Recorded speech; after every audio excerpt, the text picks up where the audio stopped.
Estudia y aprende presenta construcción del conocimiento histórico. La construcción del conocimiento histórico tiene como fin buscar una explicación objetiva y lógica a partir de los datos históricos para tener un conocimiento concreto del pasado y así poder entender el presente. La historia no es una ciencia exacta como las matemáticas, sino una ciencia social con hipótesis establecidas por los historiadores que no necesariamente se cumplen. Antes del siglo XIX, la historia servía para perpetuar en la memoria a los grandes personajes y acontecimientos como las batallas o la vida de los reyes. La historia no tenía rigor intelectual. Esto cambia a partir de la Ilustración. Ahora la historia nos hace conscientes de quiénes somos, cuáles son nuestras debilidades, fortalezas y a través de nuestro pasado entendemos el presente. El conocimiento histórico te permitirá dar una mejor respuesta a los problemas del mundo en que vives y podrás tener una visión crítica de la sociedad en la que te desarrollas. Los historiadores no pueden entrevistar directamente a los protagonistas de la historia, no pueden saber qué pensaban o cómo vivían, por eso se usa una variedad de fuentes históricas. Tenemos las fuentes primarias, directas o históricas. Estas son propias del momento que estudiamos, por ejemplo, un fósil. Las fuentes secundarias, directas o históricas. Este tipo de fuentes es aquella que interpreta una fuente primaria, por ejemplo, el resultado del estudio del fósil. Fuentes según su naturaleza. Pueden ser escritas, como los libros, las leyes, cartas, mitos y leyendas. Materiales, como los edificios, herramientas, las esculturas o los cuadros y grabados, y los testimonios de la época. Y según el contenido tenemos fuentes históricas, relatos de hechos históricos, jurídicas, cualquier ley, artísticas, descripción de obras de arte, personales, por ejemplo, cartas o testamentos, o diarios incluso, políticas, que son las disposiciones que han hecho los gobiernos o los estados, sociales, que son la descripción de las organizaciones que afectan al pueblo, económicas, por ejemplo, los tratados de relaciones comerciales entre pueblos y países. El trabajo del historiador es muy parecido al de un investigador que debe analizar el escenario y buscar pruebas para saber qué fue lo que pasó en el momento que está estudiando.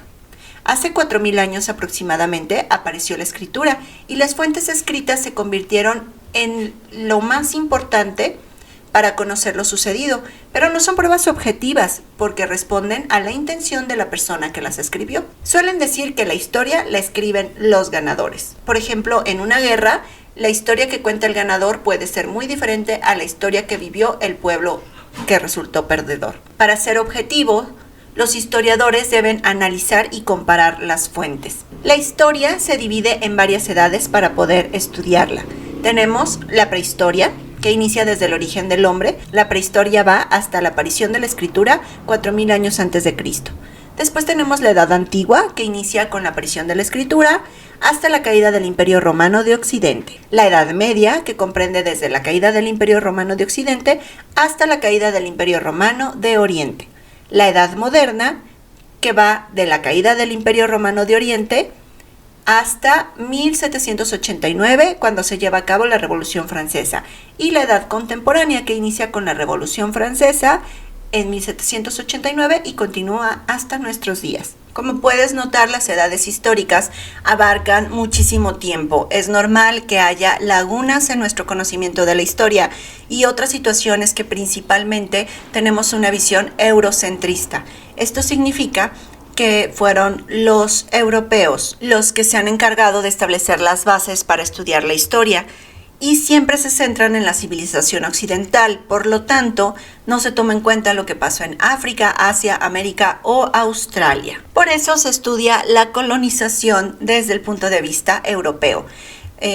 Parece que hay un antes y un después de que llegan los europeos a rescatar a las civilizaciones que existían en América. Es decir, no se toma en cuenta su conocimiento porque no tenía mucha validez lo que estos pueblos nativos de América sabían, y los europeos consideran que vienen a rescatar, a enseñar y a cambiar la forma de vida por una mejor. En 1492, las monarquías europeas más poderosas como España, Portugal, Francia e Inglaterra invaden América.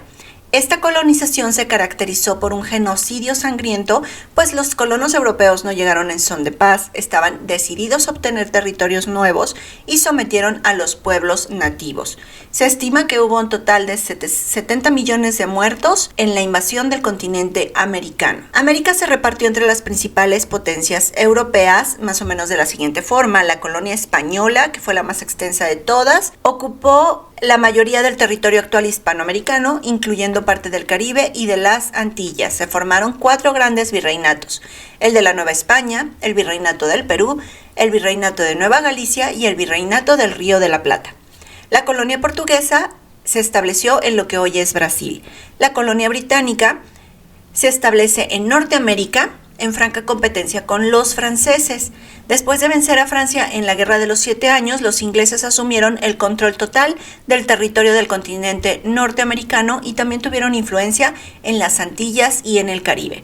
La colonia francesa quedó instalada en Quebec y otros territorios del actual Canadá. El pueblo español era sumamente católico y por eso la Iglesia Católica jugó un papel muy importante en la conquista como brazo moral y cultural de la imposición española sobre los pueblos americanos. La sociedad colonial estaba liderada por una clase superior blanca y europea. En segundo lugar teníamos a los criollos, que desempeñaban labores como actividades comerciales, puestos públicos de segunda categoría o eran dueños de haciendas, de algunas haciendas, y podían tener actividades agrícolas y ganaderas.